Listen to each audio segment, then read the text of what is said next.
Bienvenue en première classe, un balado par Gentologie, le magazine pour gentlemen. Mon nom est Normand Boulanger et je suis le fondateur, éditeur et rédacteur en chef de Gentologie et j'ai le plaisir de vous accueillir pour ce 10e épisode. En première classe, c'est un espace de discussion où l'élégance contemporaine se vit à travers la connaissance, le savoir-faire et l'expérience.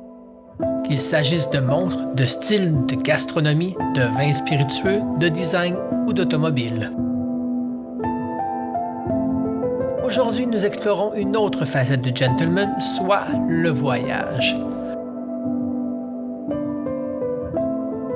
À ce propos, je reçois un grand voyageur devant l'éternel, Monsieur Jean-Michel Dufault, auteur, chroniqueur, animateur et bien plus, avec qui je vais échanger sur son amour de l'Italie et en particulier sur la ville de Milan, destination prisée des amateurs de style et ville haute des derniers Jeux olympiques.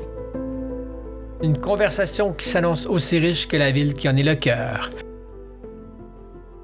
Installez-vous confortablement et bienvenue en première classe.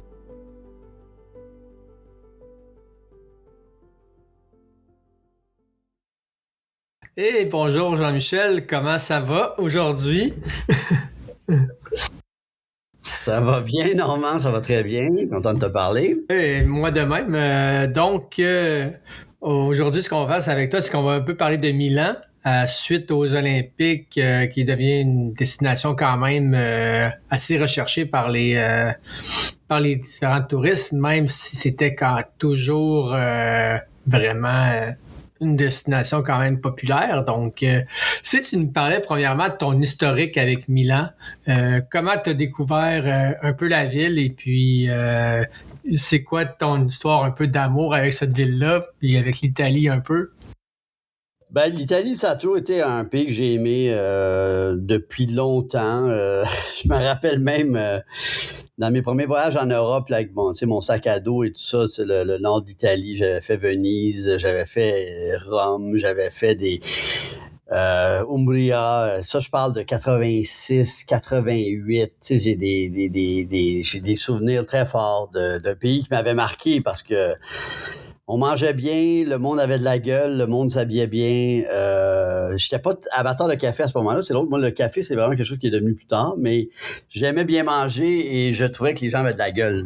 Peu importe l'âge, les gens plus âgés, hommes, femmes ou les jeunes, tout le monde ils l'avaient, tu sais, ils l'ont, les Italiens, pour le style et tout ça. Donc, je me rappelle que ça m'avait frappé. Puis à la fin des années 90-2000, mon frère m'avait parlé de Turin, puis mon premier amour dans le nord de l'Italie, je connais d'ailleurs mieux le nord de l'Italie que le sud de l'Italie, là, mais tu sais, je suis avec Benoît Robert, j'en avais fait une série qui s'appelait Europe Express au début des années 2000, où on était parti avec nos petites caméras, puis on faisait un truc très, très simple, mais je pense incarné et authentique. On avait passé justement du temps à Turin, à Modena, au Parc des Cinq Terres, qui à ce moment-là était peu connu, il y avait presque personne. Tu sais, donc j'ai un romantisme aussi lié à ces premiers voyages où il y avait vraiment moins de monde, il y a 25 ans. Mais ma relation avec Milan, c'est drôle parce qu'au début, Milan, j'aimais pas tellement Milan. J'aimais beaucoup mieux Turin parce que je considère encore que Turin est plus jolie, plus belle. C'est une plus belle ville au niveau architecture, mais qui est moins connue parce qu'elle n'a pas le branding de Milan. Milan est un mot fort parce qu'on pense évidemment à la mode et on pense au design. Avec le salon de design à chaque année, avec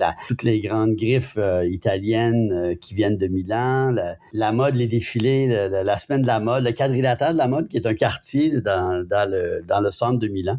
Mais j'ai quand même, tu sais, je l'ai vu fin des années 2000, dans les années 2010 quelquefois et récemment, je suis allé de plus en plus. Et puis, c'est une ville qui, après ma barre, peut sembler un peu difficile d'accès. C'est une ville un peu bourgeoise. C'est une ville vieille école un peu aussi, son rapport avec l'argent. C'est une ville un peu cachée. Des fois, tu te promènes dans la rue, ça a l'air de rien et tu rentres après ça dans une cour intérieure puis là, tu vois toute la beauté, toute la richesse. C'est une ville discrète. C'est une ville qui n'est pas ostentatoire. C'est une ville industrielle aussi. C'est le siège social des communications, des affaires. C'est une ville d'affaires. C'est une ville d'argent, mais de vieil argent et d'argent caché un peu. Il y a une sorte de retenue. C'est ça, de vieil argent que le rapport que les gens... C'est pas bling-bling et c'est pas new rich, c'est pas nouveau riche. Donc, je l'ai donc apprivoisé, découverte, et là, de plus en plus, surtout cette année où j'ai passé plus de 15 jours là, ma relation grandit avec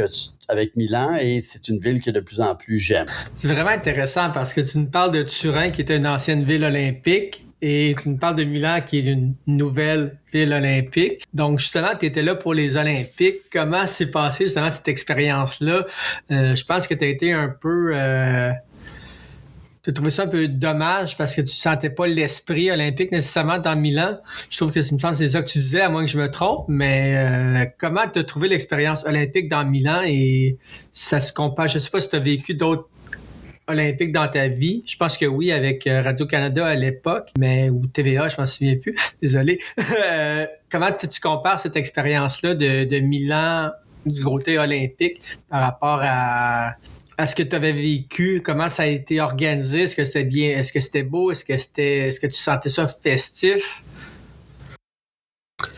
Oui, c'est mes 3e Jeux d'hiver que je faisais. Moi, je suis fan de sport et je suis fan des Jeux d'hiver et surtout, je suis fan des Jeux d'hiver quand les meilleurs joueurs de la Ligue nationale et du monde entier sont là. Et pour moi, donc, j'avais vraiment ça dans mon calendrier parce qu'on sait que depuis 2014, il n'y avait pas eu de joueurs de la NNH. En 2018, en 2022, il n'était pas là. Et quand j'ai su que non seulement, bon, évidemment que ça faisait plusieurs années qu'on savait que Milan était là, mais quand on a su que l'Association des joueurs de la Ligue nationale et la Fédération internationale de hockey sur glace, bon, on s'était entendu pour que les joueurs puissent y aller, qu'il y ait cette pause hivernale pour permettre aux joueurs d'y aller. Mais là, j'étais clair dans ma tête, je me suis dit, je veux vraiment être là. Parce que j'étais en 2002 à Salt Lake et en 2006 à Turin.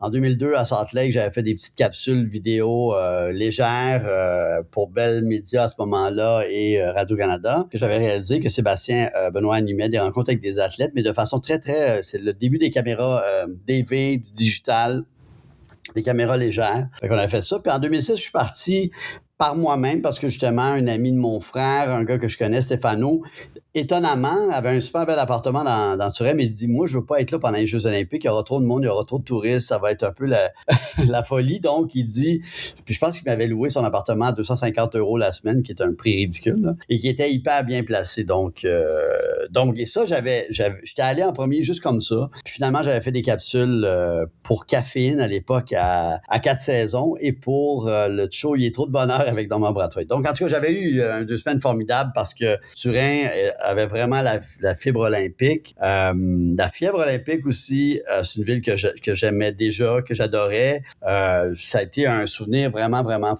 formidable. C'est pour ça que je m'étais dit, je veux vraiment retourner à Milan. Ce qui est drôle de Milan, c'est des drôles de jeux d'hiver quand même, parce que Milan est pas... Tu sais, le climat ressemblait à une journée d'automne au Québec. Tu sais, il n'y a pas de neige dans la ville.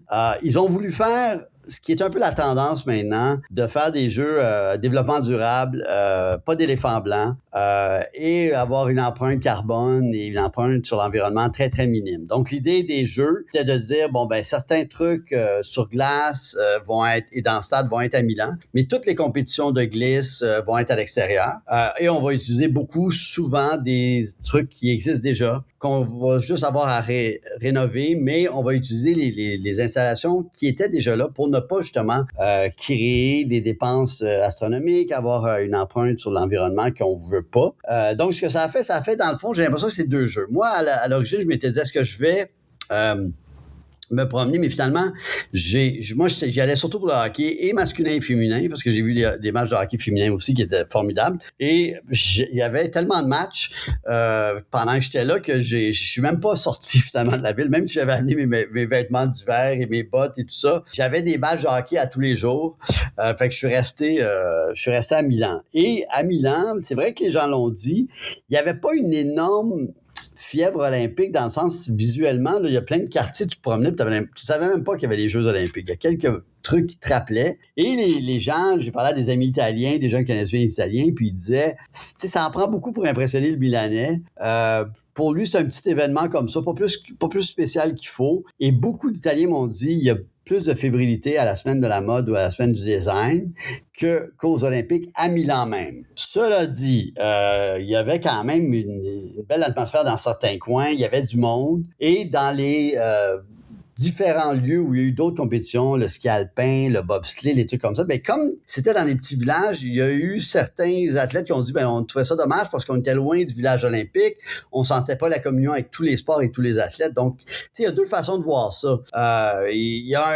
C'est comme le fameux étalement urbain dont on parle beaucoup, là, qu'on veut éviter maintenant en construction, quand on fait des villes, on veut rassembler le monde pour que justement on utilise le transport en commun, que la voiture soit pas trop utilisée. Ben c'est des jeux avec un étalement urbain, ce qui est 2026 si on veut, mais de notre côté tu comprends pourquoi, comme je disais, parce que ça permettait d'utiliser des installations qui existaient. Parce que pour les jeux, là, on a fait deux choses. On a fait le fameux Nouvel Arena qui a été très controversé parce que ça s'est vraiment terminé au dernier moment. Et on a fait le village olympique qui va devenir certains HLM, résidences étudiantes, tout ça. Donc, un truc assez contemporain. Dans les deux cas, on a fait dans des quartiers émergents, justement pour aider la revitalisation de quartiers qui ont besoin un peu d'amour. C'est vraiment le cas de l'Arena, par exemple. Mais ça se comprend aussi parce que Milan était une ville très vieille. Il n'y a pas de place au milieu pour faire ça, sans exproprier, détruire des bâtiments historiques. Donc, tout ça se comprend. Mais je pense que là-dessus, ils l'ont bien fait. Pour moi, ça va quand même. J'ai quand même vécu parce que je me tenais justement dans différents endroits où il y avait la fièvre olympique, donc c'est vrai. Mais je peux comprendre des gens dire, le fait qu'il n'y ait pas de neige, le fait qu'il n'y ait pas la magie des petites villes, mettons Salt Lake ou Albertville, où les gens ont dit, c'était le petit, ou même Lake Placid, tu sais, il y a un petit village que là, il y a la fièvre, elle est évidente parce que tout le monde est là en même temps. Donc, ça prend vraiment le contrôle de la ville, tout ça. Ça reste pour moi quand même si c'était pas tout le temps les feux d'artifice olympiques. Pour moi, ça m'a pas dérangé du tout. J'ai aimé ça parce que j'ai l'impression que je me suis immiscé dans la vie quotidienne des Milanais. Et les Milanais ont continué à faire leur affaire en faisant comme, oui, c'est bien cute, mais nous, on a des choses à bâtir, on a des choses à décider, on a des choses à faire. Donc, c'est un peu à l'image de Milan, qui est une ville de... Oui, certains disent que c'est le New York de l'Italie, puis je suis un peu d'accord. C'est une ville de travail. C'est une ville de créateurs. Et elle a pas changé tant que ça pour les Olympiques. Elle s'est accommodée un peu, mais pas trop. Et pour moi, ça restait une ville formidable parce que c'est une grosse ville. J'aime les grosses villes. Et c'est une ville qui vraiment... qui s'apprivoise, je trouve, que les premiers abords peut être puis finalement, quand tu commences à connaître des quartiers, quand tu commences à connaître des lieux, tu fais comme, oui, je comprends. Je comprends pourquoi Milan, il y a quelque chose à Milan, tu sais, je peux comprendre. Ça, je pense, je l'ai plus compris à la fin de mon séjour. C'est vraiment intéressant que tu nous parles de ça parce que en même temps, Milan, on l'idéalise un peu comme ville, justement, du côté de la mode, puis c'est magnifique. Justement, tu parlais de l'Arena. Est-ce que c'était vraiment fini? Est-ce que c'était confortable? Est-ce que c'était le fun, justement? Tu sais, en gros, ce qui devait être montré aux spectateurs, c'était correct. Tu sais, ils ont été vraiment à la fin. Mais les détails, mettons, quand tu marchais en dehors de l'Arena, dans le building, des fois, tu voyais... la peinture pas terminée, les détails pas terminés. Puis j'ai parlé à des gens qui travaillaient sur place, puis ils ont dit en bas, c'est n'importe quoi. Il y a des portes tous, il y a rien. Il y a de l'eau en bas. Ils ont vraiment fini sur une fesse. L'aménagement paysager autour, c'était affreux. C'était pas terminé du tout. Ça, c'était un peu triste. Là. C'était vraiment, tu sentais qu'ils mettaient des panneaux pour, dans le fond, cacher ce qui n'était pas terminé autour. Mais, puis aussi, l'autre truc que je trouve dommage comme fan de hockey, mais que je peux comprendre venant d'une ville ou d'un pays où le hockey n'est pas le sport numéro un. Ils ont vraiment fait une salle multisport qui était le meilleur investissement aussi, ce qui est absolument compréhensible. C'est-à-dire ça peut devenir un genre de palais des congrès, ça peut devenir une salle de spectacle et d'événements sportifs.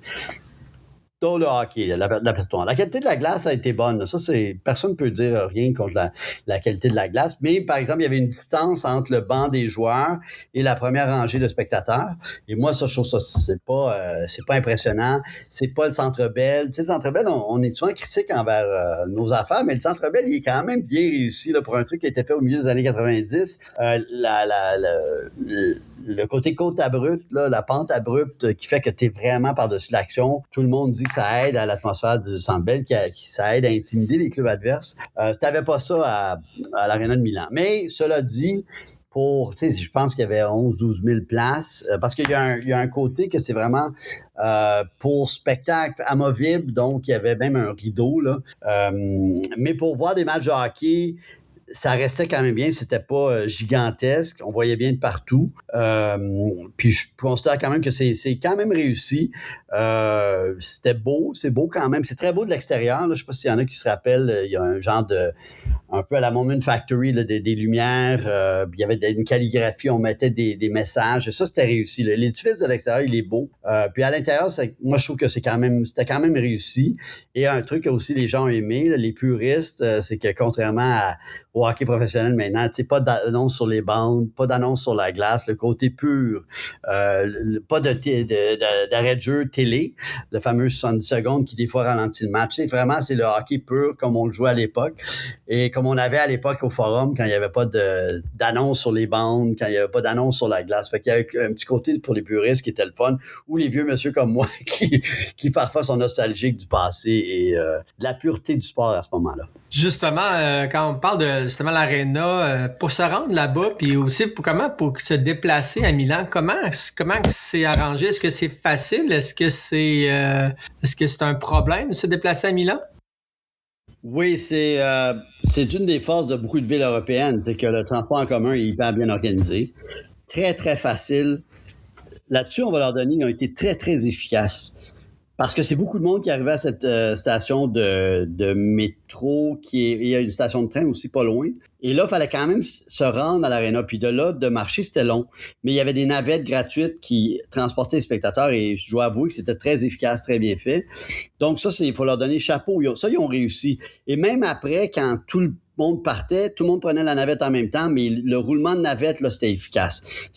Moi, je trouve que là-dessus, ils ont été très, très, très efficaces. Fait que là-dessus, j'ai rien à dire. C'était parfait, c'était impeccable. Puis dans la ville, c'est une ville qui se marche bien parce que c'est une ville assez plate. C'est une ville qui est grande, mais qui est quand même encore à dimension humaine. Donc, le centre se marche très, très bien. Et il y a un très bon système de métro et de train de banlieue.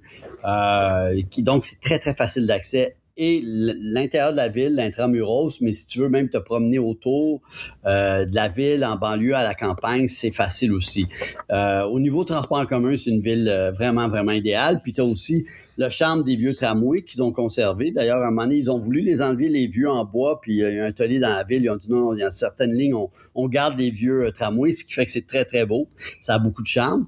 Et ils ont les autobus, les métros et le train de banlieue. Donc, au niveau transport en commun, c'est une ville où tu as zéro besoin de voiture, selon moi. Là. Si tu restes en ville, tu as zéro besoin de voiture. C'est super intéressant. Puis justement, par rapport à ça, est-ce que le transport, est-ce que c'est cher? Est-ce que c'est abordable? Y a-t-il une passe quelconque pour les touristes? Est-ce que tu es au courant de ça? Tu as des passes de 3 jours, tu peux prendre des passes de plus longue durée de 15 jours, puis ça devient vraiment, vraiment intéressant. Puis moi, je dis toujours quand même, et là, malgré un euro qui est fort, moi, je regardais mes factures restaurant, puis je trouvais toujours que c'était moins cher que chez nous.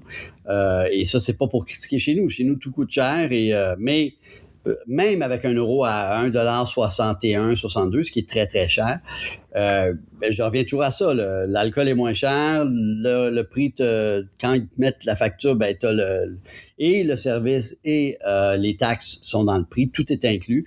Et je fais des comparatifs, là, et même dans des bons restaurants, c'était toujours, toujours moins cher que chez nous. Et il y a moyen de manger pas cher aussi à Milan. C'est ce que j'aime. C'est que c'est une ville où il y a tout. Il y a les restaurants très chics de la vieille bourgeoisie. Les gens qui ont beaucoup d'argent, mais il y a moyen de manger dans des petites trattoria pas cher, de manger de la pizza pas cher. C'est une ville... Oui, c'est la ville la plus chère d'Italie. C'est cher au niveau des hôtels, c'est cher pour les appartements, mais pour se nourrir, se déplacer, pour vivre le quotidien, pour vivre le troisième lieu, là, ce fameux troisième lieu, qui n'est pas le travail ni la maison, c'est une ville qui peut rester abordable si Parfait. tu sais où aller. Par rapport justement à ça, par rapport aux endroits, est-ce que tu as des endroits que tu pourrais nous recommander à visiter, des incontournables de Milan pour qu'on pourrait vraiment... Il y a beaucoup de choses. Il y a vraiment il y a de très beaux musées. Il y a un très beau musée de la photographie dans Brera, qui est un très beau quartier. Le quartier de Brera que j'aime beaucoup, qui est pas trop loin du centre. Mais mon coup de cœur dans ce voyage-là, c'est le quartier Isola, qui était pas loin de mon appartement. Moi, j'étais dans le quartier d'Ergano, qui est un peu au nord, qui est un quartier émergent, faut le dire. On est au nord de la station de train Garibaldi. C'est un quartier qui commence à changer, mais c'est un quartier prolétaire qui qui est un petit peu excentrée, mais qui se voyage très bien, qui a une station de métro pas loin, qui, elle, est la ligne jaune, puis qui t'amène au Duomo en 20 minutes, qui t'amène au cœur de Milan. Mais moi, mon gros coup de cœur, ma grosse découverte, c'est ce quartier qui s'appelle Isola, I-S-O-L-A, qui est au nord donc de Garibaldi, qui est au nord aussi du nouveau quartier avec le fameux édifice là, avec les plantes, qui est un édifice iconique maintenant, un bloc appartement très design, qui a gagné des prix, qui est très, très magnifique, qui est dans un coin le coin moderne, si on veut, de Milan. Il y a le musée du design aussi, un très, très beau musée du design. Tous les objets cultes de l'Italie, ça, il faut absolument voir ça, c'est absolument magnifique. Donc, ça va des objets de la maison jusqu'à la Ferrari, tout ce que l'Italie a fait. Le Compas d'or, là, c'est une sorte de reconnaissance. Et ça, c'est vraiment magnifique, magnifique, magnifique. Tout le monde qui s'intéresse au design industriel, c'est absolument à voir. Donc, c'est une ville qui a une offre culturelle vraiment, vraiment, vraiment intéressante. Puis des quartiers, ouais, je dirais. Puis aussi, Navili aussi. Il y a plusieurs quartiers le fun. Navili, c'est où il y a ces genres de canaux, là. C'est le petit, le petit Venise de Milan. D'ailleurs, pendant les Olympiques, beaucoup de fans allaient là parce que c'était entre la ville et le sud où se trouve l'aréna. Donc, beaucoup de... D'ailleurs, il y a un des bars dans le quartier de Navili, là, Navigli, qui était comme le bureau principal des fans de l'équipe Canada. Et ils allaient là regarder les matchs à la télé quand ils n'avaient pas de billets. Donc, Navili, Brera, qui est absolument magnifique. Le quadrilatère de la mode ou le quadrilatère d'or, ça, c'est vraiment les belles boutiques, mais il y a des très beaux cafés, des vieux cafés. Moi, j'aime beaucoup ce coin-là aussi, mais mon coup de cœur, comme je dis, au niveau des restaurants, de l'offre, c'est Isola qui a été une belle découverte que je connaissais pas, qui est la preuve aussi que tu peux pas comprendre une ville en 2-3 jours ou en 4-5 jours. C'est à force d'y aller, c'est à force de retourner, c'est à force de découvrir. C'est pour ça que des fois, il faut faire tellement attention des jugements, je trouve, rapides. Ah, ça, j'aime ça j'aime pas ça, j'ai aimé ça. C'est en peu de temps. Mais moi, c'est drôle parce que vraiment, au début, je tripais pas tant que ça sur Milan. Et là, j'y passe de plus en plus de temps. Et là, avoir passé 15 jours, c'est une ville que... Tu sais, j'ai hâte de retourner. Il y a encore des trucs que je veux découvrir. Puis il y a vraiment des coins de la ville que j'aime beaucoup. Par rapport, justement, toi, tu es un amateur de café. On sait que tu as écrit un livre café. Est-ce qu'il y a des cafés que tu retournes puis que tu as aimé? Tu me disais que les prix du café étaient super abordables encore là-bas, Oui. encore comparé à ici. Est-ce que tu as des endroits qu'il faut aller, des cafés, des restaurants qu'il ne faut pas manquer à Milan? Je trouve que ce qui est le fun de Milan, c'est que tu as les deux. Tu as les cafés historiques, comme Marchesi, par exemple, il y en a quelques-uns en ville, dont un quadrilatère de la Via Monte Napoleone, qui est la rue chic. Là, mais si tu prends ton café au bar, c'est pas cher et très abordable. En Italie, tu as souvent ça, cette différence. Si tu t'assois dans la salle, ça peut devenir cher. Si tu restes au comptoir, tu vas payer ton café moins cher. C'est la même chose à Florence, c'est la même chose à Venise ou à Rome. Et ça, c'est surtout dans les cafés historiques où il y a beaucoup de monde. Donc, il y a toujours moyen de payer ce petit luxe à un prix très abordable et un très bon café. Et Milan, je sais pas, par l'influence peut-être internationale, tu as aussi cette tendance de café troisième vague, un peu plus branché, un peu plus cher, mais il y a des très bons cafés aussi. Mais là, à ce moment-là, t'es plus dans le café branché où le prix ressemble plus à notre prix des cafés à 4 euros, alors que les autres peuvent être des cafés à 1,60 €, 1,80 €. C'est vraiment abordable, mais dans les cafés troisième vague. Puis, j'essaie de penser, de me rappeler des noms de restaurants, mais il y en a plusieurs. Mais dans Isola, il y a plusieurs restaurants que je pourrais conseiller. Il y a vraiment, vraiment le rapport qualité-prix, moins de touristes. Et ça, je trouve que ça, c'est vraiment un quartier à faire. Au niveau de la pizza, au niveau des classiques italiens, moi, j'ai vraiment, vraiment trippé. Dans ce cas-là, les bars aussi, il y a des très beaux bars. Fait que c'est vraiment un coin où on se trompe pas. Je dirais Isola parce que vraiment, c'est... Puis un endroit où je suis allé qui est vraiment bon, qui s'appelle Osteria dei Vecchi Sapori.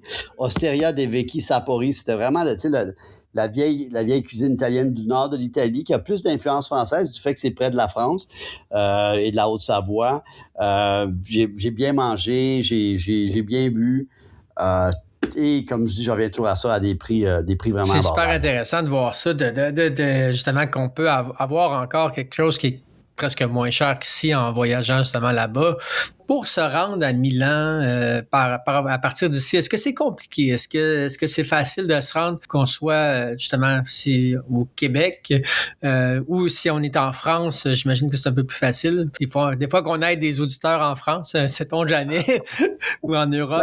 Donc, par le fait que c'est une ville, c'est un hub vraiment important de la finance et du travail. C'est vraiment un hub important d'Europe. C'est facile d'accès. L'avantage du Québec avec ses vols, c'est qu'il y a des vols quotidiens pour Milan, direct avec Air Canada. Donc, tous les jours, tu peux te rendre à Milan, ce qui fait que ça facilite aussi si tu veux rester 10 jours, 7 jours, 8 jours. L'aéroport de Malpensa est au nord-ouest de la ville. Il est à peu près en train, tu peux atteindre le centre-ville en une quarantaine de minutes, ça se fait super bien, pas cher. Donc là, tu es rendu dans le cœur de la ville, donc ça se fait super bien. Et pour les villes d'Europe, ben, c'est très bien desservi par les trains. Ce qui est un autre plus. Puis aussi, tu as des options autobus aussi. Donc, c'est facile d'accès. Et de là, tu peux rayonner vraiment bien. Tu peux aller en Suisse, tu peux aller à Zurich, par exemple, vers le nord. Tu peux aller à Turin. Le train rapide peut te le faire en moins d'une heure, en, je pense, 50 minutes. Tu peux être à Turin. Tu peux aller à Gênes, qui est pas loin non plus sur le bord de l'eau. Donc, tu as plein d'options de Milan. Tu peux aller à Venise, évidemment, parce qu'il y a tellement de choses à voir dans le nord de l'Italie. Puis, il y a des villes autour intéressantes, dont Pavia, par exemple, qui est vraiment, vraiment jolie. Il y a vraiment, vraiment à voir et à faire dans Émilie-Romagna, qui est ce coin d'Italie. L'avantage aussi, c'est très, très facile d'accès du Québec avec ses vols quotidiens. Oui, justement, de Montréal. tu parlais de l'Émilie-Romagne, qui est un peu le jardin alimentaire de l'Italie, en fait. Voilà, exactement.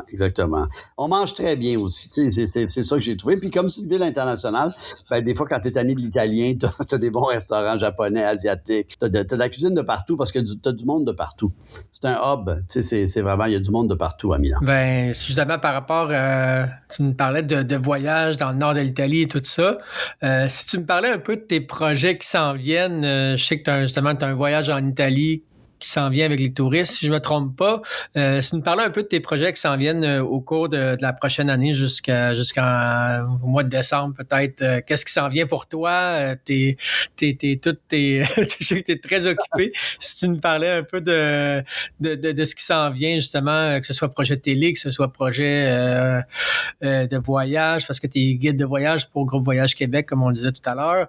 Et puis, je dis en introduction, mais voilà. Donc, si tu peux nous parler un peu de ça. Puis, s'il y a des gens qui veulent se joindre à tes groupes, je sais qu'ils sont très populaires, qui se remplissent très vite.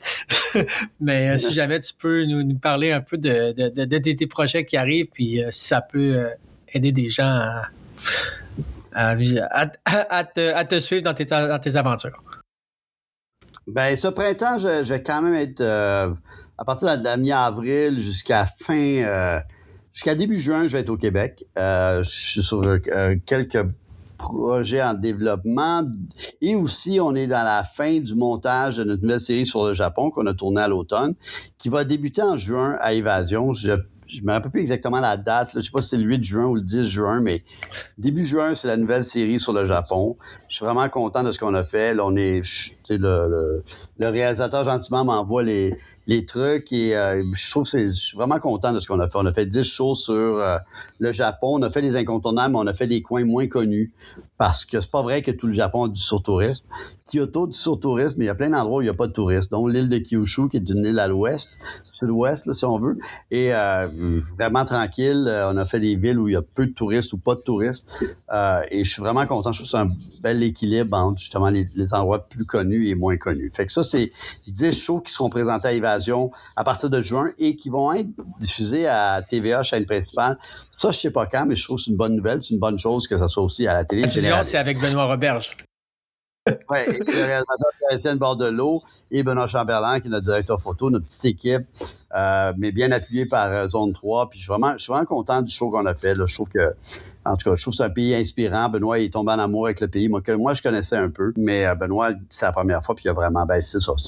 Pour un foodie comme Benoît, c'est vraiment le paradis. Je suis vraiment content de ça. Donc, 3 juin, je quitte pour l'Italie. Le voyage est déjà complet, mais c'est la deuxième année que j'accompagne ce circuit que j'ai dessiné, justement, voulant mettre en valeur des villes un peu moins connues d'Italie, parce qu'il y a un très beau circuit qui est Rome, Florence, Venise, qui est magnifique, mais évidemment, maintenant, il y a beaucoup de monde, même dans ce qu'ils appellent les shoulder season en anglais, là, un peu hors saison, l'automne, le printemps, il y a beaucoup de monde en Italie. Et moi, je me disais, pourquoi pas proposer aussi, en complément de ça, des villes un peu moins connues. Donc, c'est un circuit où on fait Milan, Turin et Gênes, une dizaine de jours. On se déplace en train, donc une empreinte carbone petite. Et puis, ça a très bien marché. L'année dernière, les gens ont beaucoup aimé, ont été impressionnés justement par Turin, la beauté de la ville. Je trouve que c'est un beau voyage. Fait que ça, je fais. Et j'espère le refaire d'autres années, là, si ça se passe bien encore cette année. Le groupe est complet pour cette année. Et cet automne, je me suis engagé à faire pour l'instant 3 voyages, mais je vais quand même être au Québec. Là. Je vais être au Québec jusqu'à la mi-septembre. Tout l'été, juillet ou mi-septembre, je vais être là. Et je vais faire un back-à-back Costa del Sol que j'ai déjà fait, qui est un 4 jours à Séville et un 9 jours à côté de Malaga, à Torremolinos, où est l'hôtel. Donc, on a la plage, c'est ce qu'on appelle les circuits séjours, donc plus de temps libre. Mais il y a tellement de choses à voir en Andalousie. Il y a beaucoup d'excursions. On va aller voir Ronda, on va aller voir Toledo, Cordoba, on va voir plein de choses autour qui sont vraiment magnifiques dans ce coin. On va voir Jerez, Cadiz, donc c'est vraiment un très, très beau circuit avec des temps libres. Fait que ça, je suis vraiment content. Je l'ai fait il y a 2 ans, puis j'avais beaucoup aimé ça. Puis c'est un coin que j'aime beaucoup d'Europe, le sud de l'Espagne.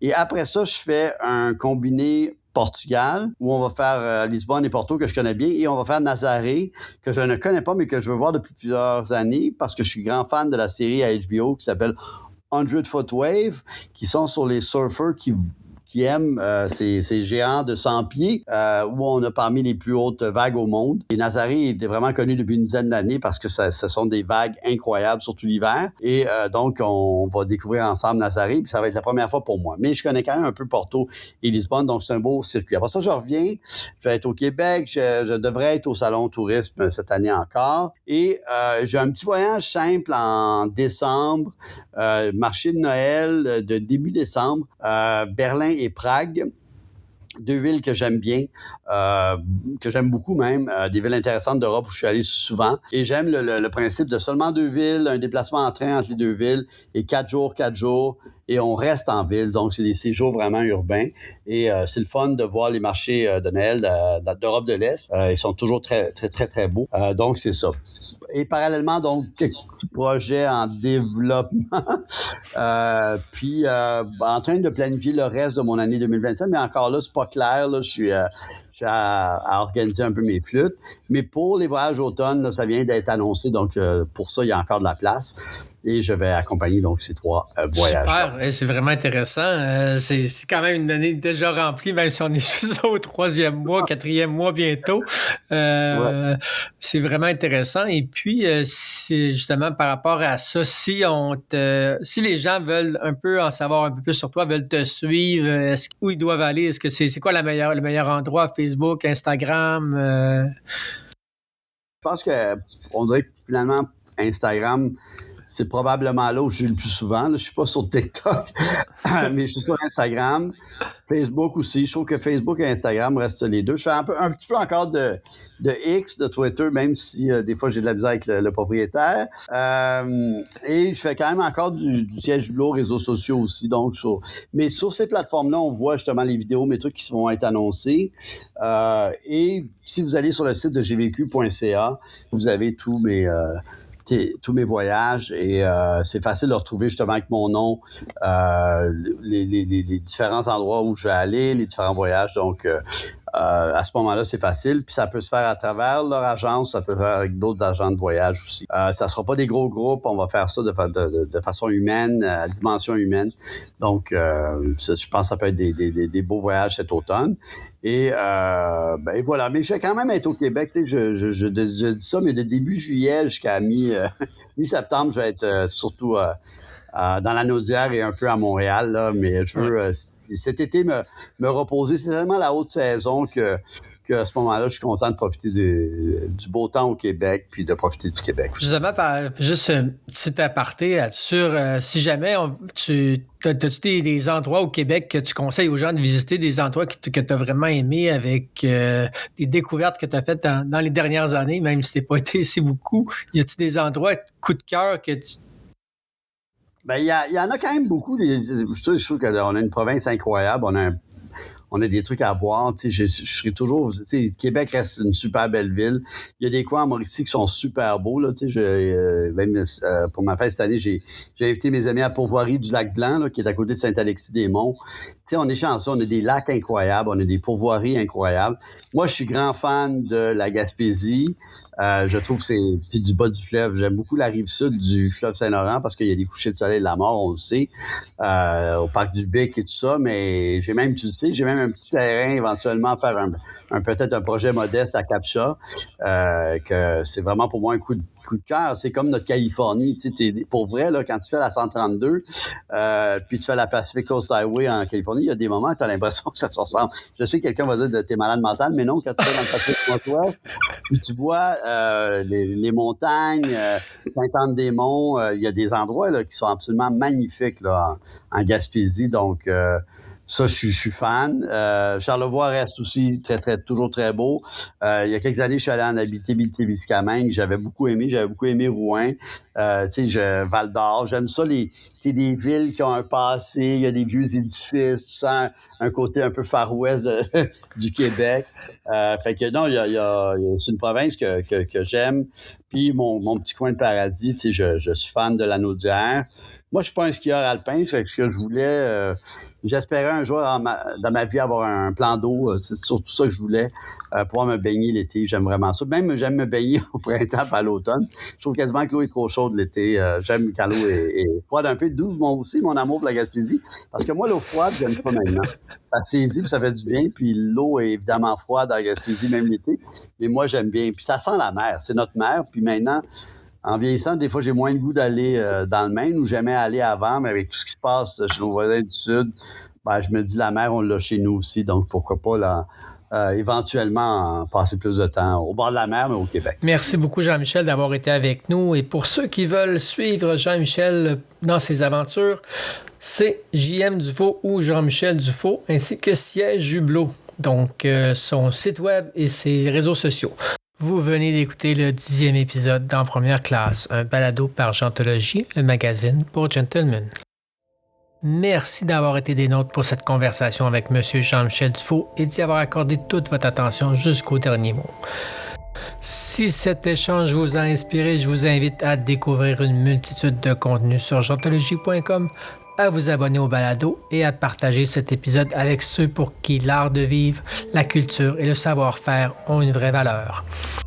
Je suis Normand Boulanger, fondateur, éditeur et rédacteur en chef de Gentologie et l'on se retrouve très bientôt en première classe.